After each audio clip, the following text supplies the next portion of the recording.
Ce matin, on va débuter le chapitre 2, mais c'est la suite du chapitre 1, comme Michel mentionnait. Qu'est-ce qu'on avait vu au chapitre 1 il y a 2 semaines? La semaine dernière, j'étais ailleurs, bien sûr. Quelle était l'intention de Paul quand il a écrit ça, inspiré de Dieu? Ce que Dieu avait montré à Paul, ce que Dieu lui avait enseigné, ce que Paul pouvait affirmer, sans aucun doute. C'est une lettre dite pastorale, comme 1 Timothée, 2 Timothée. D'ailleurs, ils se complètent. Quand tu lis ces 3 lettres-là ensemble, tu dis « Wow, c'est très, très bien expliqué. On a une compréhension solide en l'ensemble. » Mais c'est utile aussi pour tous les croyants, parce qu'il va dire comment les croyants doivent vivre, les véritables croyants. Il va donner aussi les critères pour les conducteurs, pour tout ça. Il va donner plusieurs choses. Qu'est-ce qui est la vérité? Ça permet de savoir qui peut être les pasteurs. Il donne des directives à Tite. C'est ça, Tite. Il l'encourage.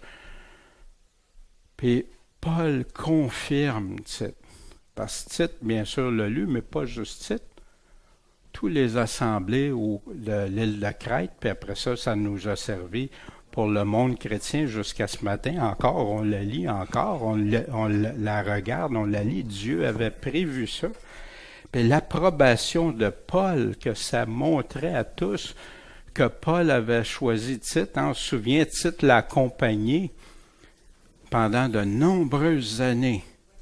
Paul le connaissait très bien et pouvait avoir une pleine confiance pour ça qu'il l'envoyait à Crète pour établir des églises. Là. Mais Paul veut que Tite soit déterminé, sans oublier comment Dieu veut que les églises soient établies, mais dans un contexte difficile. L'île de Crète,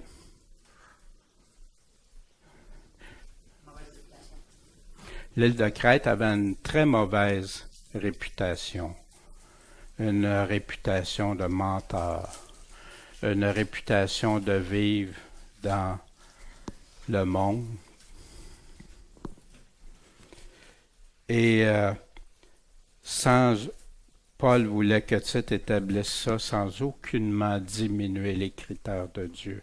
C'est pour ça que Paul lui rappelle des choses que Tite savait déjà, mais il voulait raffermir Tite. Puis on va voir aussi quand il lui dit « Reprends sévèrement », il connaissait Tite. Tite, laisse-toi pas aller. Non, sois ferme, Tite, c'est pour l'Évangile. Fait qu'on va lire le chapitre 2, comme on fait à tous les débuts. Pour toi, enseigne les choses qui sont conformes à la saine doctrine. Que les vieillards soient sobres, graves, prudents, saints dans la foi, dans la charité, dans la patience, et que les femmes âgées aient de même l'extérieur qui convient à la sainteté, qu'elles ne soient ni médisantes ni sujettes aux excès du vin, qu'elles enseignent le bien, afin qu'elles apprennent aux jeunes à aimer leurs maris et à aimer leurs enfants, à être sages, chastes, à garder la maison, à être bonnes, soumises à leur mari, afin que la parole de Dieu soit pas calomniée. Exhorte de même les jeunes hommes à être sages, donnant toi-même en toutes choses l'exemple de bonnes œuvres par la pureté de la doctrine et la gravité. Une parole saine, irréprochable, afin que les adversaires soient confondus, n'ayant aucun mal à dire de vous. Exhorte les serviteurs à être soumis à leur maître, à leur complaire en toutes choses et n'être pas contredisants, à ne rien détourner, mais à montrer une entière fidélité, afin de faire honorer en toutes choses la doctrine de Dieu notre Sauveur. Car la grâce de Dieu pour le salut de tous les hommes a été manifestée, et elle nous enseigne à renoncer à l'impiété, aux convoitises mondaines et à vivre en ce présent siècle dans la tempérance, dans la justice et dans la piété. En attendant la bienheureuse espérance et la manifestation de la gloire de notre Dieu et Sauveur, Jésus-Christ, qui s'est donné lui-même pour nous, afin de nous racheter de toute iniquité et de nous purifier et de se former un peuple particulier, zélé pour les bonnes œuvres. Enseigne ces choses, exhorte et reprend avec une pleine autorité, que personne te méprise. Moi, vous avez remarqué combien de fois le mot doctrine revient dans les lettres que Paul écrit. On va l'examiner ça un peu plus. Ça, c'était la suite de ce qu'on venait de regarder dans le chapitre 1, verset 13. Reprends-les sévèrement, afin qu'ils deviennent saints dans la foi. Il parlait de ceux qui vivaient de l'impiété et ne s'attache pas aux fables judaïques, ni aux ordonnances des hommes qui se détournent de la vérité. Tout est pur, il est vrai, pour ceux qui sont purs, mais rien n'est pur pour les impurs et les infidèles. Au contraire, leur esprit et leur conscience sont souillés. Je vais donner l'exemple des mains propres ou des mains sales, les mains souillées. Si j'ai les mains propres, ça va rester propre. Si j'ai les mains souillées, ça va devenir souillé. C'est ce que Paul met en évidence. Ils font profession de connaître Dieu. Fait qu'il ne parle pas à des incroyants. Il dit reprends-les. Il ne parlait pas des gens de l'extérieur, il parlait des gens de l'intérieur. Reprends-les. Ils font profession de connaître Dieu, mais ils les renient. Comment? Ils les renient par leurs œuvres. Étant abominables, rebelles, des chrétiens rebelles, oui, il nous en parle souvent, et incapables d'aucune bonne œuvre. Vous allez remarquer 3 mots qui reviennent constamment, puis qui sont atténués aujourd'hui. Vérité, doctrine, puis œuvre. Comme si ces 3 choses-là seraient des options avec l'Évangile. Pour toi, Tite, enseigne les choses qui sont conformes à la saine doctrine. Mais c'est quoi qui est conforme à la saine doctrine? Qu'est-ce qui venait de commencer sa lettre? Tite 1. Paul, serviteur de Dieu et apôtre de Jésus-Christ pour la foi des élus de Dieu et pour la connaissance de la vérité. Comment elle est la connaissance de la vérité qui est selon la piété?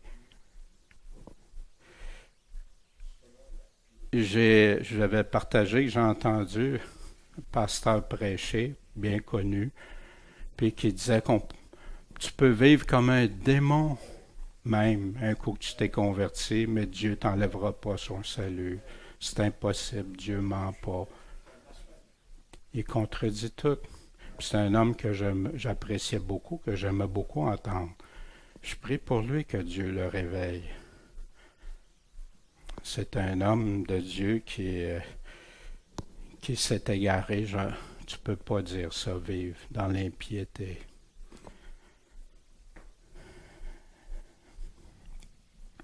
Puis il nous dit en vue de quoi la connaissance de la vérité qui est selon la piété. Tu peux-tu séparer l'Évangile de la piété? En vue de l'espérance de la vie éternelle. La piété est reliée avec la vie éternelle, cette vérité, que Dieu, qui ne peut mentir, a promise avant les temps éternels. Voyez-vous, les gens vont souvent lire ça, mais ils ne veulent pas ces parties-là. C'est triste, vraiment triste. Puis si quelqu'un me dit, moi maintenant, que l'Évangile peut fonctionner sans la piété, parce que j'essaye de me sauver par mes œuvres, parce que je veux obéir à Dieu, je veux être conforme à celui qui m'aime obéit à mes commandements, celui qui m'aime se retire des souillures du monde, puis tout ça. Puis on me dit que c'est ça, ça vient en contradiction. Qui dit vrai? Mais vous pouvez être assuré que je vais suivre à 100% ce que l'Évangile me dit, et non pas ce qu'un homme peut m'en dire. Qui dit vrai? Qui est menteur? Qui dit vrai? C'est toujours ça avec l'Évangile. Pourquoi c'est si important? et avec toutes les séductions de l'iniquité. Ça, c'est pour les temps de la fin, quand il nous dit qu'il va y avoir l'apostasie, que la foi va être détournée, que les gens vont aimer entendre des choses agréables, qu'ils vont choisir plein de choses agréables. Et avec toutes les séductions de l'iniquité, du péché, parmi ceux qui se perdent, parce qu'ils n'ont pas reçu l'amour de la vérité pour être sauvés. Savez-vous, moi, j'avais compris ça, ou on m'avait enseigné que c'est parce que Dieu ne leur a pas donné l'amour de la vérité. Mais quand j'ai été voir le mot, pas reçu l'amour de la vérité, dek omai, c'est quoi la signification? Recevoir, prendre, accueillir, contribuer, embraser. C'est utilisé 59 fois ce mot dans le Nouveau Testament. Embrasser. Prendre avec la main, saisir, soulever. Ça, c'est les définitions pour avoir reçu l'amour de la vérité.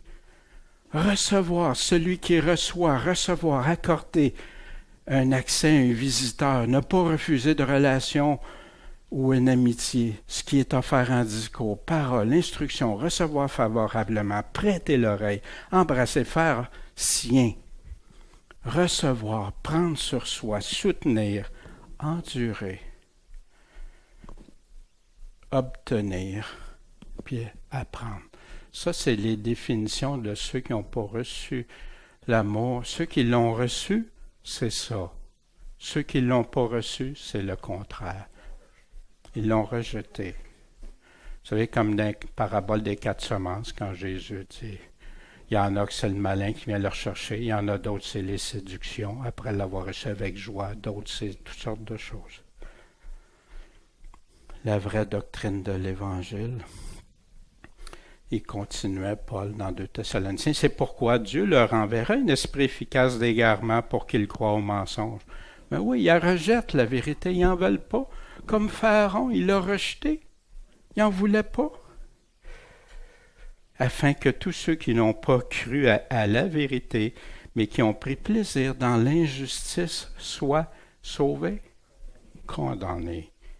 Mais pour nous, frères bien-aimés du Seigneur, nous devons rendre de continuelles actions de grâce à Dieu à cause de vous. Hein? Il parlait aux Thessaloniciens qui avaient vécu les pires persécutions qui s'étaient faites, qui avaient vécu toutes sortes de choses qui sont restées solides dans la foi, malgré tout. À cause de vous, de ce qu'il vous a choisi dès le commencement pour le salut, dans la sanctification de l'Esprit et dans la foi. En quoi? En la vérité. La vraie doctrine de l'Évangile ne peut être dissociée de la vérité. L'amour, l'unité, mais dans la vérité seulement. Puis Tite va décrire la saine doctrine. Là, il va nous donner plusieurs exemples. Qu'est-ce que c'est la saine doctrine? Il nous a dit la connaissance de la vérité selon la piété, puis il va nous donner des exemples. Puis vous remarquerez que ces exemples-là vont tous avec quoi? La piété, la foi dans la piété. En passant, c'est-tu parce que quelqu'un dit qu'il vit dans la piété qu'il peut se proclamer sauvé?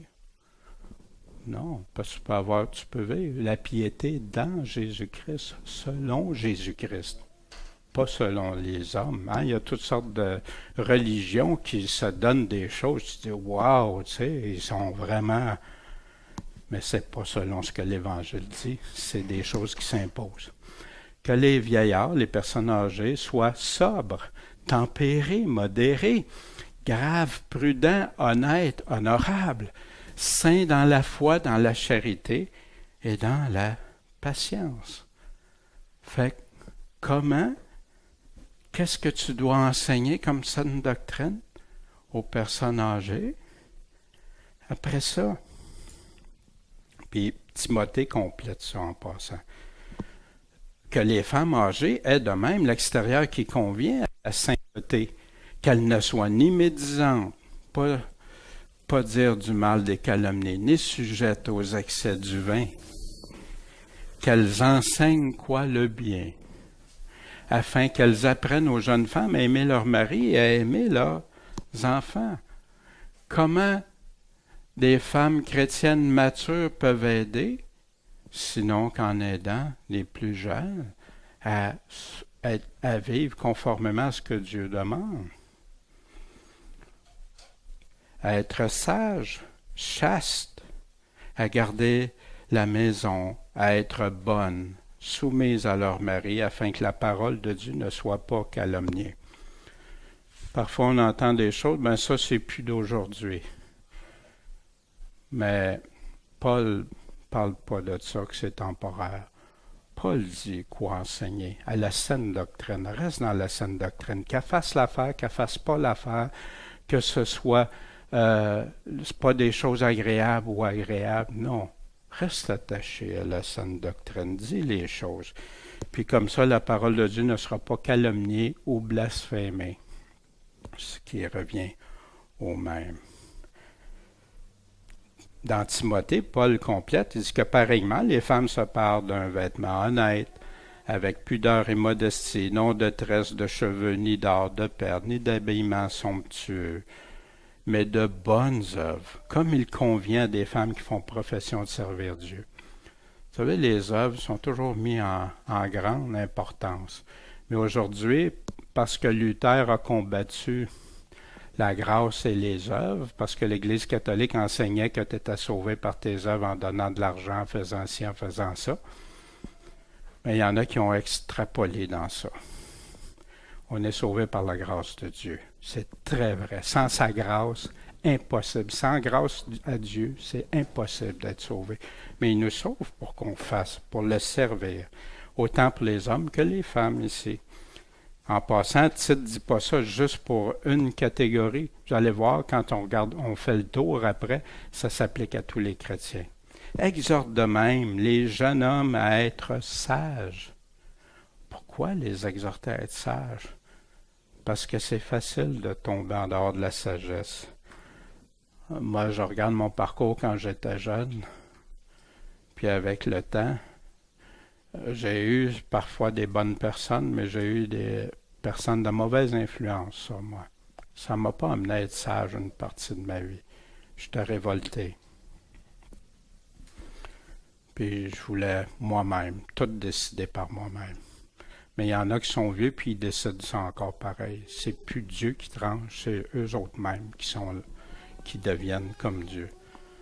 Fait que là, il dit, tout ce qu'il demande de dire aux autres, remarquez qu'est-ce qu'il dit ici, donnant toi-même en quoi? En toutes choses. L'exemple de bonnes œuvres. Vous savez, aujourd'hui, les gens dénigrent les œuvres. Mais les œuvres, Jésus connaît ces 7 églises par les œuvres. Qu'on a été sauvés pour faire les bonnes œuvres que Dieu a préparées d'avance. Par quoi? La pureté de la doctrine. Ah, la doctrine, c'est bien secondaire aujourd'hui, hein? Mais c'est pas ça que Paul a dit à Tite. C'est pas ça que Paul a dit à Timothée, ni à personne d'autre. Le vrai de vrai. Jean nous dit que ceux qui apportent un autre que la pureté de la doctrine, la seule enseignement de Christ, l'évangile de Christ, l'enseignement de Christ et ses apôtres, que c'est un menteur. C'est pour ça que c'est si important, la vérité. Une parole saine, irréprochable. La pure doctrine saine, irréprochable, afin que les adversaires soient confondus, n'ayant aucun mal à dire de vous. Soyez assurés que si vous dites juste ce que l'Évangile dit, que vous n'enlevez rien, que vous rajoutez rien, vous allez être persécutés, même par ceux qui se disent, plus par ceux qui se disent chrétiens que de non-chrétiens, parce qu'ils rejettent ce qui fait la force de l'Évangile. Dieu veut qu'on soit fort. Il est venu nous sortir du trou pour qu'on marche des hommes, des femmes solides pour Christ. Exhorte les serviteurs à être soumis à leur maître, à leur complaire en toutes choses, n'être point contredisant. Hein, il parlait-tu juste aux femmes d'être soumises? Non, aux jeunes, aux plus âgés, tous. Puis ici, il parle, « Ah ben moi, j'ai plus de boss, j'ai plus de patron. » Hein, vu que j'ai pris ma retraite, je peux effacer ça? Non, non, parce que mon maître, là, c'est Christ. Je dois être soumis à qui? Si Christ me dit, Daniel, fais ça, je fais ça. S'il me dit, fais pas ça, touche pas à ça ou telle chose, c'est être soumis. Leur complaire en toutes choses. La même chose pour Christ. Faites tous vos efforts pour être agréable à Dieu. En toutes choses. Puis ne pas être contredisant. Oh, mon boss, lui, il est difficile, fait que je vais le confronter. Aujourd'hui, c'est ce qui se passe. Avant, ça ne marchait pas, mais aujourd'hui, l'apostasie est à son comble. Même les chrétiens se donnent des droits que pourtant l'Évangile nous dit d'être soumis, même si ça ne fait pas notre affaire. Puis c'est difficile. C'est difficile, je l'ai vécu, je sais très bien de quoi il en retourne. Mais c'est là que tu vas rester irréprochable pour Dieu. À ne rien détourner, pas prendre des avantages personnels que tu peux détourner, voler, voler du temps, de l'argent, mais à montrer une entière fidélité, afin de faire honorer en toutes choses. Pour faire honorer quoi? La doctrine de Dieu, notre Sauveur. Pourquoi il dit ça?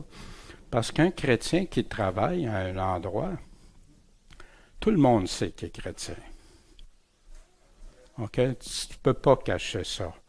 Peut-être au tout début, mais pas longtemps après, ça apparaît.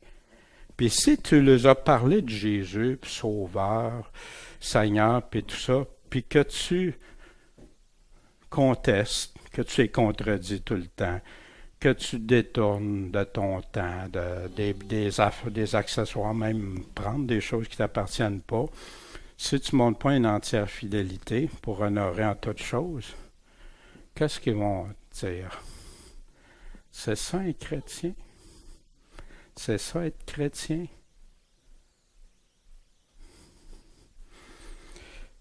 Pour faire honorer en toutes choses la doctrine de Dieu. Pas notre doctrine à nous autres, pas de la théologie humaine, l'enseignement de Christ, notre Sauveur. Et titre continue. Car la grâce de Dieu pour le salut de tous les hommes a été manifestée. Remarquez, de tous les hommes. Il y en a qui disent, non, il y a juste certains... Non, Dieu a ouvre sa grâce, mais les gens la reçoivent ou la rejettent, sa grâce. Tous sont destinés à être sauvés, mais tous le prennent-ils? Beaucoup d'appelés, peu d'élus. Car la grâce de Dieu pour le salut de tous les hommes a été manifestée. Comment je peux réconcilier ça si il ne l'a pas fait pour tout le monde? Puis si... Non, Dieu attend que l'homme se repent, qu'il reçoive sa grâce. Mais cette grâce-là, la grâce de Dieu pour le salut, hein, la grâce pour le salut, ça a été manifesté envers tous les hommes. Mais qu'est-ce que la grâce de Dieu enseigne? Elle nous enseigne à renoncer à quoi? À l'impiété. Comment on peut entendre dire qu'un coup que tu as accepté Jésus, que même si tu ne vis pas selon dans la piété, que tu es sauvé? Qui dit vrai? Pour ça que je ne peux plus comprendre comme avant, puis voir quand je laisse Paul parler. Il reconfirme les paroles de Jésus, que votre justice, si votre justice ne dépasse pas celle des pharisiens, oubliez ça, le royaume de Dieu. Puis la justice, on sait que Christ nous justifie, mais il nous dit de marcher dans la justification de progrès en progrès. Sans ça, on est des menteurs, que l'apôtre Jean nous dit. Et aux convoitises mondaines, et à vivre dans ce présent siècle, dans la tempérance, dans la justice et dans la piété. Voyez-vous, il tape sur le clou. Je ne sais pas si vous remarquez, depuis le premier chapitre, la piété, il met tellement une emphase sur ça. Puis on peut dire que ce n'est pas important, secondaire. Non, pas du tout. Paul dit aux Éphésiens, que la grâce soit avec vous tous, avec tous ceux qui, pas avec vous tous, avec tous ceux qui aiment notre Seigneur Jésus-Christ. Jésus-Christ dit, celui qui m'aime obéit à mes commandements. Celui qui n'obéit pas, il ne peut pas être son ami. Dans quoi? L'incorruptibilité. Qu'est-ce que ça veut dire? Dans l'incorruptibilité. Je peux continuer à vivre dans la corruption du monde? Impossible. Impossible. Si on lit partout, jamais on pourra prendre un évangile bonbon. Présent siècle, qu'est-ce que Paul parlait aussi? Il nous dit, « Or, sache que dans les derniers jours, il va y avoir des temps difficiles, parce que les hommes vont être épris d'eux-mêmes, aimant l'argent, vains, orgueilleux, médisants, rebelles à père et mère, ingrats, impies. » Impie, c'est sans piété, sans affection naturelle, implacable, dur, calomniateur, intempérant, cruel, ennemi des gens de bien. Parle à certains chrétiens de comme on parle ce matin, puis t'es un faux, t'es ci, t'es ça. Pourtant, c'est Paul qui parle. Pourtant, c'est Christ qui parle. Ennemi des gens de bien, traître, emporté, enflé d'orgueil, aimant la volupté plutôt que Dieu, ayant l'apparence de la piété. Dites-moi, à la fin des temps, c'est-tu le monde qui ont l'apparence de la piété? Ça a-tu l'apparence de la piété, le monde, aujourd'hui? Non, il parle de ceux qui sont dans les églises, mais ayant renié la force. La Bible nous dit la force de l'Évangile, la force de la parole de Dieu. Éloigne-toi aussi de ces gens-là. C'est triste. Rebelles, arrogants, blasphémateurs, puis ils s'en rendent même pas compte. Puis ils se disent pieux, ils se disent enfants de Dieu. Paul disait aux Corinthiens, sortez de votre ivresse pour vivre justement, pour vivre dans la justice. Et ne péchez pas, car, pourquoi? Quelques-uns sont quoi? Sans la connaissance de Dieu, je le dis à votre honte. À qui parlait? À une église. Ils sont sans la connaissance de Dieu, c'est pour ça que Paul le disait. Éprouvez-vous si vous êtes dans la foi, dans la vraie foi. Ne dormons pas comme les autres, mais veillons, soyons sobres. Tite continue. Il dit de faire ça, de marcher de cette façon, dans la justice, la piété, en attendant la bienheureuse espérance et la manifestation de la gloire de notre grand Dieu et Sauveur, Jésus-Christ. C'est intéressant, hein? Notre grand Dieu et Sauveur, Jésus-Christ. Pour ceux parfois qui ont des doutes sur la divinité de Christ, je pense que c'est un autre passage très clair.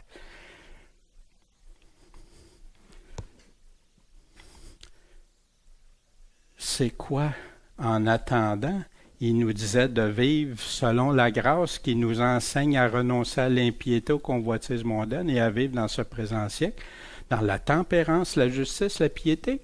C'est attaché ensemble, ça, c'est pas détaché. Le verset semble, mais non, c'est une lettre, ça. C'est ensemble. C'est de faire ça en attendant la bienheureuse espérance. En attendant.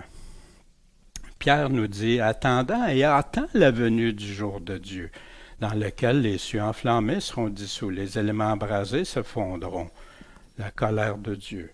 Or, nous attendons, selon sa promesse, de nouveaux cieux, une nouvelle terre, où la justice habite. C'est pourquoi, bien-aimés, en attendant ces choses, prenez ça relax. Efforcez-vous d'être trouvés sans tache et sans reproche devant lui, dans la paix avec Dieu. Pour ceux et celles qui ont cru à ces paroles, Isaïe a de belles promesses. Et on dira en ce jour-là, voici, il est notre Dieu. Ils vont le reconnaître. Nous avons espéré en lui et il nous sauve.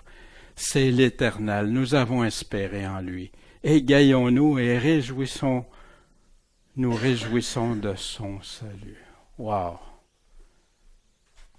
C'est pas facile partout dans l'Évangile, il nous dit, même d'être prêt à donner sa propre vie. Ceux qui veulent être ses disciples, ceux qui le suivent. Mais après, il va donner la foi. C'est pas pour cette...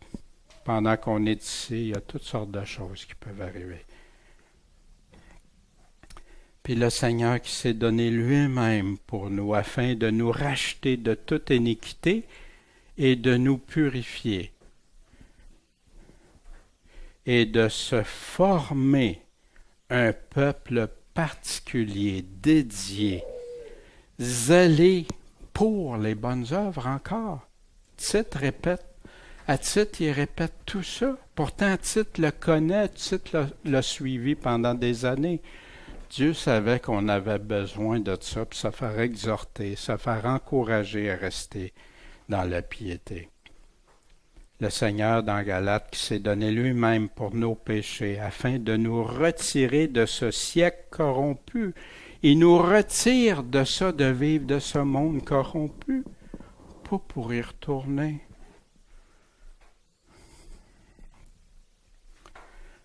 Enseigne ces choses. Quelles choses? La théologie, la doctrine d'un tel? Non. Enseigne ces choses. Exhorte, reprend avec une pleine autorité. Hein? Ben non, on ne peut pas faire ça aujourd'hui. Mais remarquez ici, il n'est pas en train de parler à ceux qui témoignent ou ceux qui évangélisent. Il est en train de parler à Tite, qui est en train d'enseigner. Enseigne. C'est pas la... Hein, aujourd'hui, peut aller puis brasser tout le... Non, dis-leur.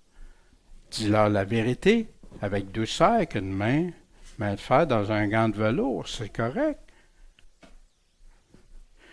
Des fois, tu vois des prédicateurs sur les coins des rues, puis ils crient après le monde.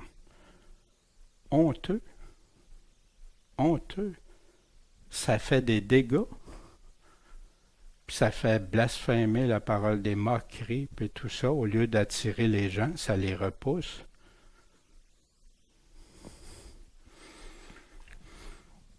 Ben oui, la Bible me dit d'évangéliser avec pleine autorité, de reprendre avec une pleine autorité, mais enseigne quoi? Ces choses. À qui? À ceux qui sont dans l'Église. Avec pleine autorité. Pourquoi Paul dit ça? Paul dit, ce témoignage est véritable. Pour cette raison, reprends-les sévèrement pour qu'ils deviennent saints dans la foi. Ce n'est pas des non-croyants, c'est à des croyants. Parce qu'ils savaient que les croyants, puis surtout plus ça avance le temps, plus la foi n'est plus la vraie foi. Ils croient en Jésus, mais un Jésus qui ne colle plus avec l'Évangile. Un Jésus d'amour, mais qui a plus de... non, le Seigneur dit, celui qui a des oreilles entende. Puis remarquez à toutes les fois qu'il dit ça. C'est clair. Il n'y en aura pas. Je ne savais pas, Seigneur. Seigneur, Seigneur. À qui dit ça? À Timothée, il disait, prêche la parole, insiste en temps, puis en dehors du temps, reprends, censure, exhorte en toute patience et en instruisant. Mais d'où ils prennent ça? Ils ont été enseignés par le Maître. Et ils étaient étonnés de sa doctrine, la doctrine, car il enseignait comme ayant autorité et non pas comme les scribes.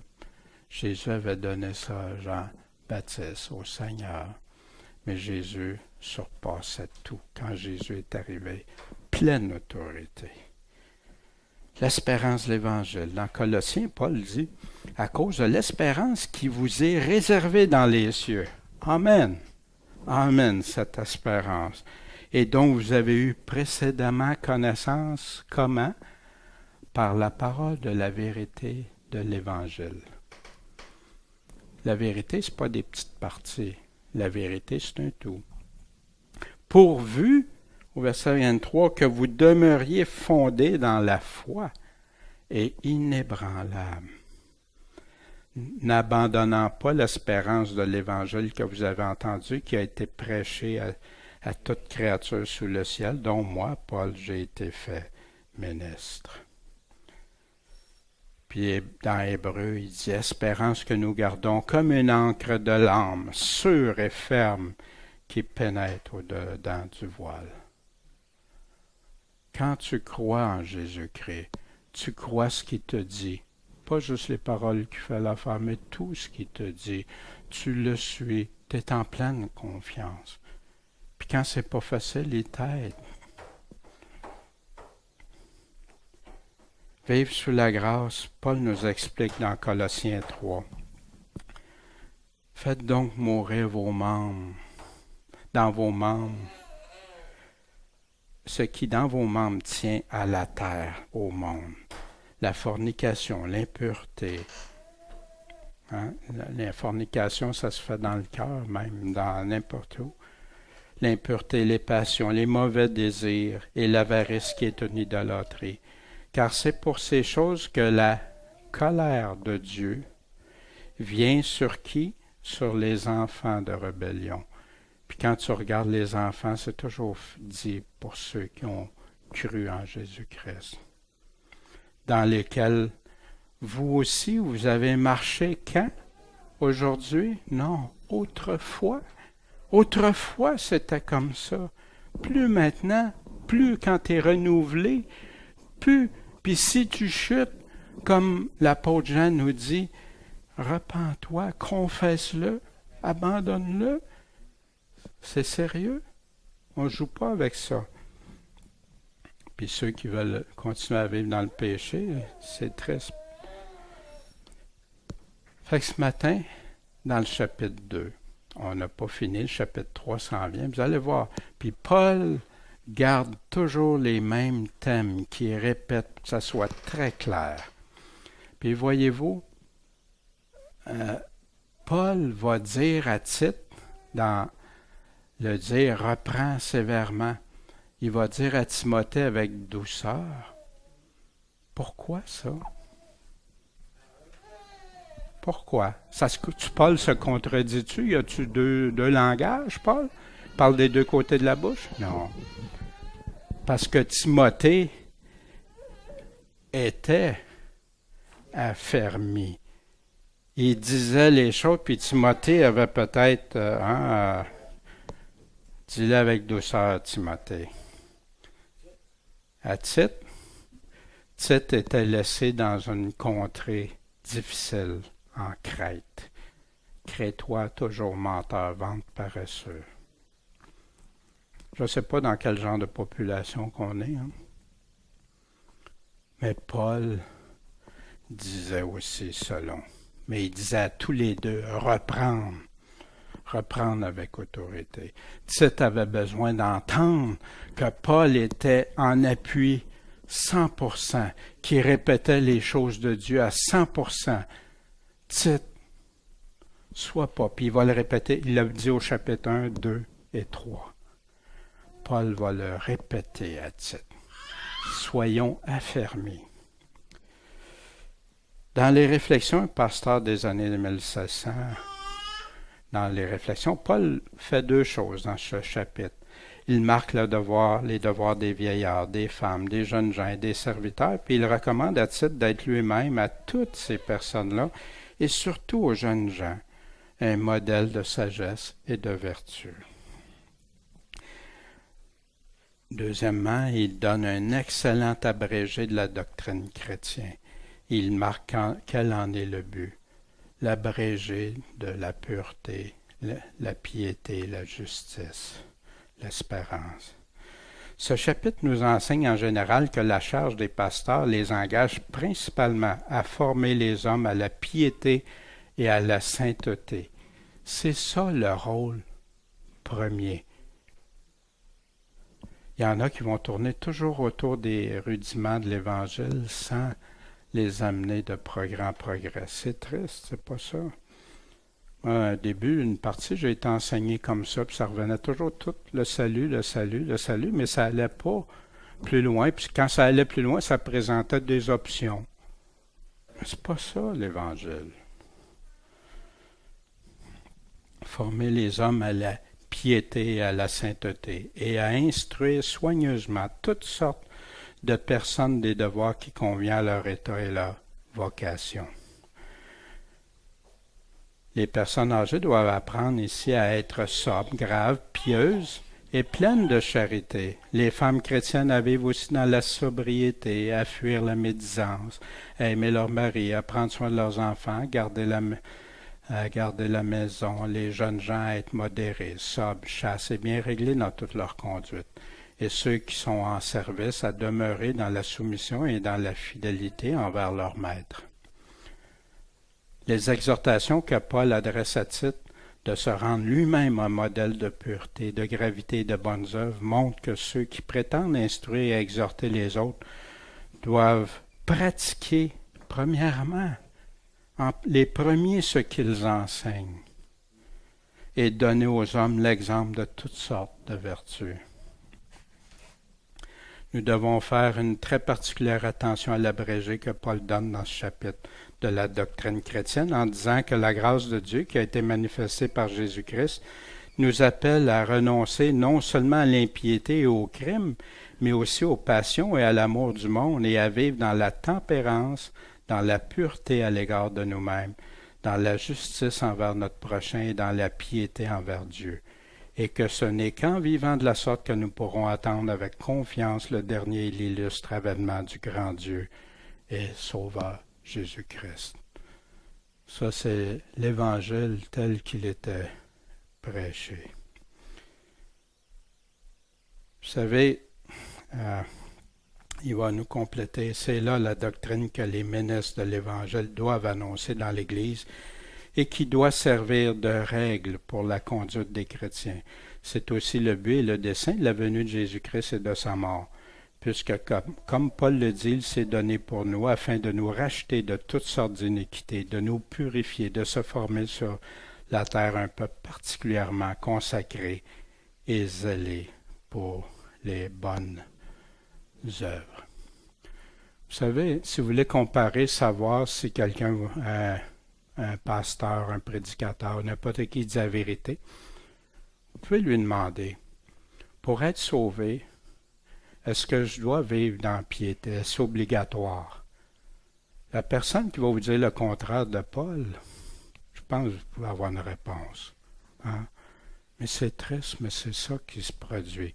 Parfois, les gens ne diront pas clairement comme ça, mais ils vont laisser supposer que c'est optionnel. Que c'est pas que tu peux être sauvé pareil. Questionnez-vous puis remarquez ce que Paul dit.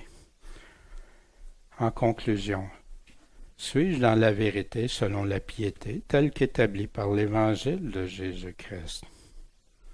Est-ce que je comprends bien et que je vis bien selon les commandements que Paul nous donne ici? Comment t'assures-tu que l'enseignement, doctrine que tu reçois n'a qu'une seule source pure, l'Évangile entier, selon la vérité? Attends-tu le Seigneur et Sauveur, selon ses critères à lui, ou les tiens, ou ceux des autres? À qui devrons-nous répondre? Fait que ce matin, je voulais vous partager ce message que Paul donne à toutes. Je vous ai dit, ça parlait à toutes les églises, hein? Mais lui, il a la responsabilité d'enseigner ça fermement, avec fermeté, d'exhorter, d'enseigner.